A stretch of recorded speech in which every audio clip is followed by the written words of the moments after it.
Bonjour la team, j'espère que vous allez bien, que vous portez bien vos positions. Quant à moi, je vais très bien. Les gars, parlons donc de ce premier match d'ouverture de la compétition et des échecs d'Alassane Draman Ouattara, car c'était flagrant. Le stade n'était pas plein, c'était à moitié plein, un peu plus de la moitié. On parle de 36 000 au lieu de 60 000 personnes qui devaient être au stade. Qu'est-ce qui s'est passé? Quand on connaît l'amour que les Ivoiriens ont pour le foot et la compétition qu'ils attendaient, surtout avec ces petits clashs qu'il y a sur les réseaux sociaux entre les différentes nations qui veulent s'affronter, la Côte d'Ivoire a tant voulu avoir cette Coupe d'Afrique et elle a tant voulu l'accueillir. Et bien évidemment, elle accueille avec hospitalité, avec gentillesse, mais seulement le stade n'est pas plein. Les premiers responsables, il faut le dire tout de suite, c'est le COCAN. Car le COCAN a décidé de faire un business sur la vente des tickets. Ils préfèrent les revendre à certaines personnes qui, eux, devront revendre plus cher.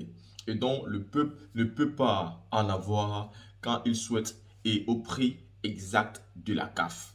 Même si la CAF n'est pas au courant de cela, il faut savoir que le COCAN décide de vendre ça comme ça. C'est le business. Les hommes huppés, les hommes riches peuvent acheter en grande quantité. Ils vont garder pour décider de revendre après à qui ils souhaitent. Et ça, c'est un problème de chez nous en Afrique. C'est pourquoi vous allez voir qu'en Europe, les stades sont toujours pleins. Parce qu'il y a une seule possibilité, même s'il y en a plusieurs. Mais quand vous achetez votre ticket, c'est le même prix dont tous les autres vont acheter le ticket. Il n'y a pas ceux qui vont acheter ça plus cher que d'autres ou bien moins cher que d'autres. Non, il n'y a pas de favoritisme. Même si vous êtes qui, vous devez acheter le ticket comme tout le monde et entrer au stade comme tout le monde. Voici le premier problème qui est à signifier. Et le deuxième. Mais avant même de vous donner ici ma réponse sur le deuxième problème, écoutons d'abord ici ce que Claude Leroy a reproché aux supporters ivoiriens hier. Écoutons. On a joué beaucoup de matchs d'ouverture, donc je pense qu'ils ont fait le job. La grande surprise, c'est que le public se soit beaucoup plus comporté comme spectateur que comme supporter. Et s'ils veulent que les Ivoiriens jusqu'au bout, il va falloir vraiment qu'ils enflamment les matchs et que l'équipe sente le public derrière eux. Alors là, aujourd'hui, on a l'impression que c'est plutôt le public qui a quelquefois les joueurs qui ont enflammé le public que l'inverse. C'est tellement important un public dans ce genre de compétition. La finale du groupe, c'est contre le Nigeria. Comment est-ce que vous voyez ce match Nigeria-Côte d'Ivoire? C'est pas une finale de groupe, vous avez 4 qualifiés sur 6 dans les troisièmes. Donc il peut y avoir toujours une équipe qui finit le troisième qui soit là à l'arrivée. C'est un match important, mais ils ont capitalisé de la confiance en gagnant ce premier match. Le premier match avec 3 points, ça permet quand même de voir l'avenir d'une façon sereine dans ce genre de compétition où il y a 4 qualifiés sur 6 à la troisième place. Personnellement, quelle perception avez-vous de cette équipe ivoirienne? Ils sont très solides au milieu, très très solides, très complémentaires. Il va falloir qu'ils gomment un petit peu quelques dernières passes ratées ou quelques frappes un petit peu trop précipitées ou quelquefois à jouer à 2 contre 1, mais Jean-Louis Gasset connaît bien le job, il est structuré, il est vertébré, il va les faire. Ils vont pas arrêter de progresser. Puis qu'ils gomment aussi une ou deux grosses fautes où Mama Baldé s'en va tout seul en première mi-temps. Ça peut être une balle de 1 à 1 et ça il va falloir qu'ils soient très vigilants là-dessus, mais c'est une équipe très solide, très solide. Quand nous écoutons Claude Leroy ici, et il a bien raison parce qu'une équipe a besoin de son 12e joueur. Et le 12e joueur, c'est bien évidemment les supporters qui sortent massivement, qui crient, qui chantent, qui poussent leur équipe comme on voit tout le temps en Première Ligue, et chose qui n'a pas été le cas hier. Et là encore, il faut reposer l'autre question. Pourquoi ce n'est pas le cas? Bien parce que hier, au stade, la majorité des personnes qui étaient au stade étaient des personnes riches, étaient des personnes aisées, étaient des personnes huppées, étaient des personnes qui ont un portefeuille lourd. Mais ce que vous oubliez, c'est que ces personnes riches et huppées n'ont pas le savoir-vivre. Ils ne connaissent pas ambiancer les stades, ils ne connaissent pas faire de la fête, ils ne savent pas encourager leur équipe. Ceux qui ont souvent cette capacité, cette maîtrise, cette connaissance de l'animation et d'encourager leur équipe sont souvent les moins riches, la classe moyenne, hein, les pauvres, c'est eux qui sont dans l'ambiance, c'est eux qui sont dans la joie de vivre, c'est eux qui sont dans la convivialité, c'est eux qui sont toujours en train de mettre le mouvement. Mais ici, M. Alassane Ouattara a décidé de créer une CAN où il exclut clairement les pauvres et la classe moyenne. Il a juste besoin d'une CAN de riches un peu à la Macron en France. Et ça, c'est un problème. Et directement en parlant de Ouattara, vous le savez, nous entrons donc en politique parce que tout est politique. Si Alassane Ouattara lui-même se sert de cette Coupe d'Afrique pour faire de ça aussi une vitrine et pour se préparer pour les élections de 2025 parce que nous l'avons remarqué, Ouattara est en campagne électorale. Il est en campagne électorale, il se sert de cette compétition pour cela. Voilà aussi une raison pour laquelle les Ivoiriens ont boycotté le match d'ouverture hier, sans qu'aucun opposant ne leur demande de boycotter. Ça prouve à suffisance que les Ivoiriens sont devenus très matures, sont devenus très intelligents. Ils savent très bien ce qu'ils veulent, ils ne veulent plus se faire berner. Ouattara les a bernés pour arriver au pouvoir, il ne va plus les berner pour conserver le pouvoir.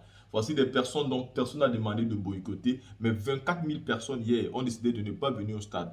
Quand on sait que c'est un match d'ouverture, qu'il y aura des artistes comme Tai, comme Dadju, quand on sait que les Yemi Alade seront dans la place, Magic System et cet artiste égyptien dont je ne connais pas trop le nom parce que je ne le suis pas, pour être honnête, seront au stade. Quand on essaie de regarder les José, une cérémonie magnifique d'ouverture, les monuments, c'est-à-dire la culture ivoirienne qui sera représentée, mais vous voyez quand même des personnes qui boycottent, décident de ne pas venir. Mais posez-vous la question, parce que c'est dans le fond, nous l'avons dénoncé ici.